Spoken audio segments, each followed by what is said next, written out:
Hello welcome to Tamil எஸ்மென்ஸ் club. So steno 2024க்கான final results வந்துருச்சு. Group D and group C இந்த ரெண்டு போஸ்டிங்க்கான ஃபைனல் ரிசல்ட்ஸ் இப்போ விட்டுட்டாங்க. அதை தான் இந்த வீடியோவில் நம்ம டீட்டெயிலாக டிஸ்கஸ் பண்ண போகிறோம். ஸோ இப்போ வந்து பார்த்தீங்கன்னா grade C and grade D இந்த ரெண்டு போஸ்ட்டுக்கும் ஸ்கில் டெஸ்ட்டில் அப்பியர் ஆன மெம்பர்ஸ் பார்த்தீங்கன்னா கிரேட் சியில் 9345 மெம்பர்ஸ், கிரேட் டியில் 26610 மெம்பர்ஸ்.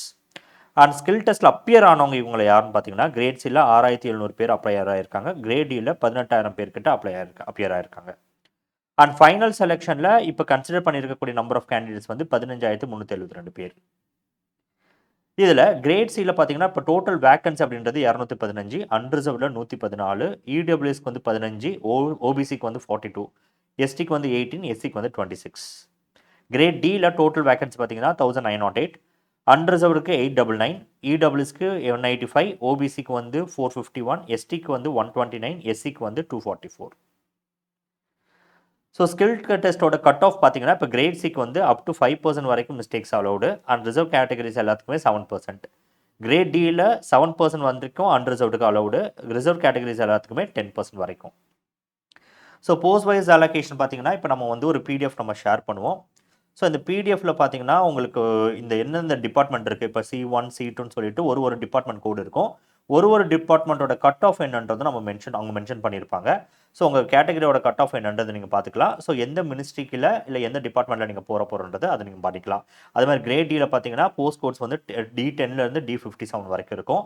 அண்ட் இந்த தடவை அஃப்கோர்ஸ் கட் ஆஃப்ன்றது கொஞ்சம் ஷாக்கிங்காக தான் இருக்குது. ஏன்னா ஓபிசிக்கும் ஜென்ரல் கேட்டகரிக்கு இருக்க கட் ஆஃப் டிஃப்ரென்ஸ் பார்த்தீங்கன்னா 1 மார்க்கு கூட கிடையாது.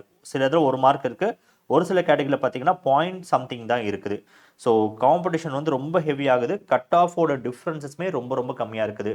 ஒரு ஓபிஎஸ்சி செலக்ட் ஆன கேண்டிடேட்டு ஒரு அன்ரிசர்வ்டு போன கேண்டிடேட் மாதிரி தான். ஸோ அவ்வளோ பெரிய டிஃப்ரென்சஸ் எதுவுமே கிடையாது. அண்ட் அப்கமிங்கில் வரக்கூடிய இயர்ஸில் இந்த எக்ஸாம் மட்டும் கிடையாது, பொதுவாகவே காம்படேட்டிவ் எக்ஸாம்ஸ் வந்து ரொம்ப டிஃபிகல்ட்டாக வர ஆரம்பிச்சிச்சு. அதுக்கேற்ற மாதிரி நீங்களும் உங்களை ப்ரிப்பேர் பண்ணிக்க ஆரம்பிக்கணும். இப்போ ஃபர்தராக என்ன நடக்க போகுதுன்னா, அஃப்கோர்ஸ் டாக்குமெண்ட் வெரிஃபிகேஷனும் அப்பாயின்மெண்ட்டும் அந்தந்த யூசர் டிபார்ட்மெண்ட்ஸ் வந்து கண்டக்ட் பண்ணுவாங்க. ஸோ உங்கள் கோடில் மென்ஷன் பண்ணியிருக்க அந்த டிபார்ட்மெண்ட் தான் அந்த டாக்குமெண்ட் வெரிஃபிகேஷன் நடத்துவாங்க. இன்கேஸ் உங்களுக்கு ஏதாவது டிஸ்கிரிப்பன்சிஸ் இருக்குது, அதாவது மார்க்கில் உங்களுக்கு வந்து நீங்கள் எக்ஸ்பெக்ட் பண்ணது ஒன்று வந்தது ஒன்று, அந்த மாதிரி ஏதாவது டிஸ்கிரிப்பன்சிஸ் நீங்கள் ஃபீல் பண்ணிங்கன்னா 1 மந்த்துக்குள்ளே நீங்கள் எஸ்எஸ்சியில் ரிப்போர்ட் பண்ணணும். எந்த ஒரு ரிசர்வ் அண்ட் வெயிட்டிங் லிஸ்ட்டும் அவங்க வந்து மெயின்டைன் பண்ண மாட்டாங்க. அதே மாதிரி இப்போ ஏதாவது போஸ்ட் வந்து வேக்கண்ட்டாவோ இல்லை வந்து அந்த கேண்டிடேட் வந்து ஜாயின் பண்ணலைன்னா இந்த போஸ்ட் எல்லாமே கேரி ஃபார்வர்ட் ஆகும். இப்போ ஃபார் எக்ஸாம்பிள் 899 வந்து அன்ரிசர்வ்டு இருக்கா, டோட்டலாக ஒரு கிரேட் டிக்கு நம்ம சொன்னது, இதில் வந்து ஒரு 90 பேர்கிட்ட வந்து இப்போ போஸ்ட் எடுக்கலைன்னா இந்த 90 வேக்கன்சி 2025 ஸ்டெனோ எக்ஸாம்ஸில் ஆட் ஆகும். இது போக உங்களுக்கு ஃபர்தர் டீட்டெயில்ஸ் வேணும்னா நம்ம டெலிகிராம் சேனல் நீங்கள் ஜாயின் பண்ணிவிட்டு கேட்கலாம். இல்லைனா கமெண்ட் செக்ஷன்லையும் நீங்கள் கமெண்ட் பண்ணலாம். மறக்காமல் சேனலை சப்ஸ்கிரைப் பண்ணிவிடுங்க, உங்கள் ஃப்ரெண்ட்ஸ்க்கும் ஷேர் பண்ணுங்கள். தேங்க்யூ.